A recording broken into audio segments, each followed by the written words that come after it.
یہ یعنی بات کرنا آسان ہے، جب موت سامنے آتی ہے نا بڑے بڑے لوگ، اور یہ سورۃ النام میں جو اللہ تعالیٰ نے فرمایا نا کہ ہم انہیں دنیا میں دوبارہ بھیج دیں یہی کام کریں گے، تو یہ کرنا شروع ہو جاتے ہیں۔ میں خود اسلام آباد میں پشاور موڑ جو ہے نا G8 مرکز،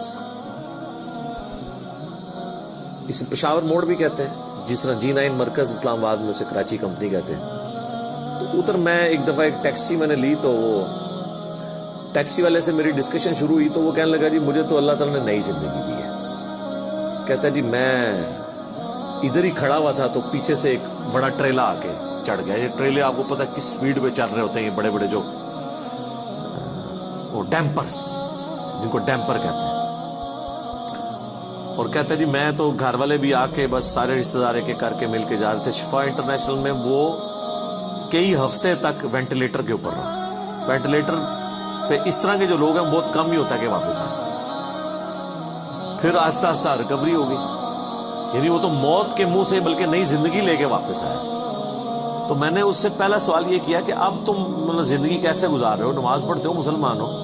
کہتے جی ٹائم لافظ ہے پڑھ لی تھی۔ تو میں نے کہا صدق اللہ العظیم، اللہ نے سچ فرمایا، اگر ہم انہیں دنیا میں دوبارہ بھی بھیج دینا پھر یہ وہی کام کریں گے جو یہ کرتے رہے۔ تو اتنا قریب سے بھی موت کو دیکھ کر لوگ جو ہے نا وہ پھر بھی یہ باز نہیں آتے اپنے۔ موت بہت بڑی حقیقت ہے، کاش اس پہ ہمارا ایمان بھی اس لیول کا ہو تو پھر انسان کا قبلہ درست رہتا ہے۔ آپ دیکھیں سورہ البقرہ کے سٹارٹ میں اللہ تعالیٰ نے جو ذکر کیا ہے اہل ایمان کا، اس میں کیا فرمایا؟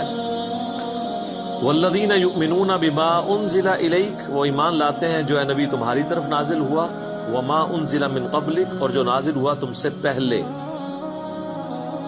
اس پہ ایمان رکھتے ہیں۔ وبالآخرۃ ہم یوقنون، اور آخرت پہ یقین رکھتے ہیں۔ آخرت کے لیے ایمان کا لفظ بھی کافی نہیں، اللہ نے سمجھا یقین، کیونکہ قبلہ تبھی درست ہوتا ہے جب انسان کو یہ پتا ہو کہ میں نے مر کے کسی کے حضور اکاؤنٹیبل ہونا ہے، جواب دہ ہونا ہے۔ آج یہ جتنے لوگ کہتے ہیں نا جی جو قبر سے باہر رات ہے وہ اندر نہیں، جو اندر ہے وہ باہر نہیں ہے، یہ صرف ان کی منہ شگافی ہیں۔ واقعی اگر ان کا یقین ہو تو آرام خوریاں کر رہے ہو، لوگوں کا مال حق طریقے سے ہڑپ کر رہے ہو، اللہ تعالیٰ کے حقوق کو پامال کر رہے ہو، ماں باپ کے ساتھ بے سلوکی والا معاملہ کر رہے ہو، بیوی بچوں پہ ظلم کر رہے ہو، بہن بھائیوں کی جائیداد دبا رہے ہو، معاشرے کے لیے ناسور بنے ہوئے ہو، ایسے لوگ نہیں، پھر تو ان کو بالکل سیدھا ہو جانا چاہیے۔ تو بات کہاں سے شروع ہوئی تھی کہ اللہ تعالیٰ فرما رہا ہے کہ تم اپنے آپ کو مضبوط قلعوں میں بھی بند کر لو نا، تب بھی موت تمہیں آ کر رہنی ہے، موت کو کوئی ٹال نہیں سکتا، کیونکہ موت تو اللہ تعالیٰ نے بھیجنی ہے۔ اللہ کے پاس تو کروڑوں آپشنز ہیں، ایگزٹس تو ہر شخص کا اس دنیا سے لکھا ہے، خواہ ایئر کریش میں ہو، چاہے ہارٹ فیلئر سے ہو، خواہ کسی شیر کے پیٹ میں جا کے ہو،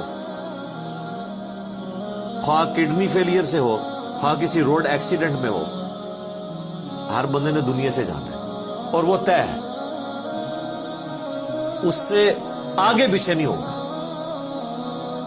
البتہ جو قاتل کو ہم سزا دیتے ہیں اس لیے کہ قاتل جو ہوتا ہے اس کو اللہ تعالیٰ نے یہ کام کرنے سے منع کیا ہوا، وہ اس کی وجہ سے اسے سزا دی جاتی ہے، اس وجہ سے نہیں کہ وقت سے پہلے اسے قتل کر اس نے مار دیا، کیونکہ اس نے مارا اپنی ویل سے یا نافرمان، اس کی تو موت آنی تھی، اور اللہ تعالیٰ کو تو اپنے علم سے یہ بھی پتا ہے کہ کس نے کیا کرنا ہے، لیکن اللہ نے کسی کو پابند نہیں اپنے علم کا کیا کہ تو نے یہ کرنا ہے، بلکہ اللہ نے مستقبل کو فورس ہی خود ہی کیا ہوا ہے۔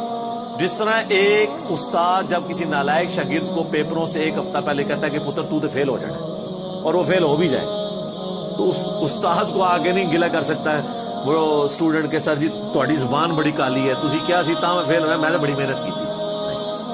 تو اللہ تعالیٰ کو تو ڈیوائن علم بڑا کامل ہے، وہ مستقبل کے بارے میں فورس ہی کرتا ہے۔ اب رہا یہ معاملہ کہ اللہ نے ہمیں اس آزمائش میں ڈالا کیوں ہے، تو وہ اللہ نے اس کو بیان کر دیا، لا یسأل عما یفعل، اللہ کو کوئی نہیں پوچھ سکتا کہ اس نے یہ کیوں کیا، وہم یسألون، اور اللہ ہر ایک کو پوچھے گا۔ تو ابھی تو فی الوقت اللہ نے جس امتحان میں ڈالا ہے اس میں آپ نے گیون سرکمسٹانسز میں پرفارم کرنے کی کوشش کریں۔ ہماری ایک اکیڈمی کے بڑے قریبی ہمارے ممبر عمر بھائی فوت ہو گئے آلموسٹ 37 ایئرس کی ایج میں، اللہ تعالیٰ ان کی مغفرت کرے. اور ماشاءاللہ انہوں نے اپنی ینگ ایج کے اندر اپنے عقیدہ توحید کی اصلاح کی، اپنے گھر والوں تک اصلاح پہنچائی، اپنے والدین تک پہنچائی. خوش قسمت ہوتے ہیں وہ لوگ جو جوانی میں خود بھی توبہ کرتے ہیں اور اپنے بوڑھے 70-80 سال کے ماں باپ جو روایتی دین کو، قبر پرستی کے دین کو لے کے چل رہے ہوں، بزرگ بابوں کے دین کو، ان کو بھی وہ اپنے ساتھ اس رائے حق پہ لانے میں کامیاب ہو جائیں. یہ نصیب والوں کا حصہ. تو ان میں سے ایک ہمارے وہ عمر بھائی بھی تھے. ان کا جنازہ بھی آپ کو پتہ ہے میں نے پڑھایا تھا. جیلم کی تاریخ میں چند بڑے جنازوں میں سے تھا وہ، ہزاروں لوگ اس میں شریک تھے.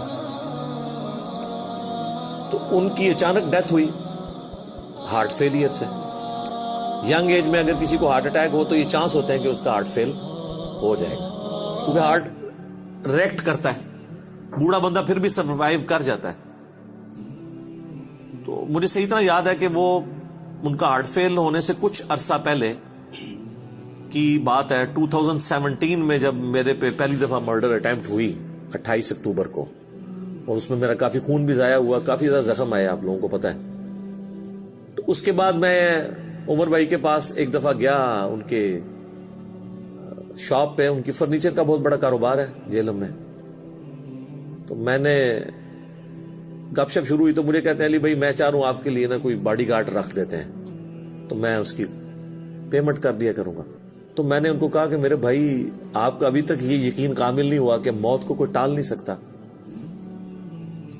تو پھر میں نے ان کو یہی آیات کوٹ کی تھی کہ اپنے آپ کو مضبوط، اینما تکونوا یدرککم الموت ولو کنتم فی بروج مشیدہ، تم جہاں کہیں بھی ہو موت تمہیں آ کے دبوچ لے گی، خواہ اپنے آپ کو مضبوط قلعوں میں بھی بند کر لو.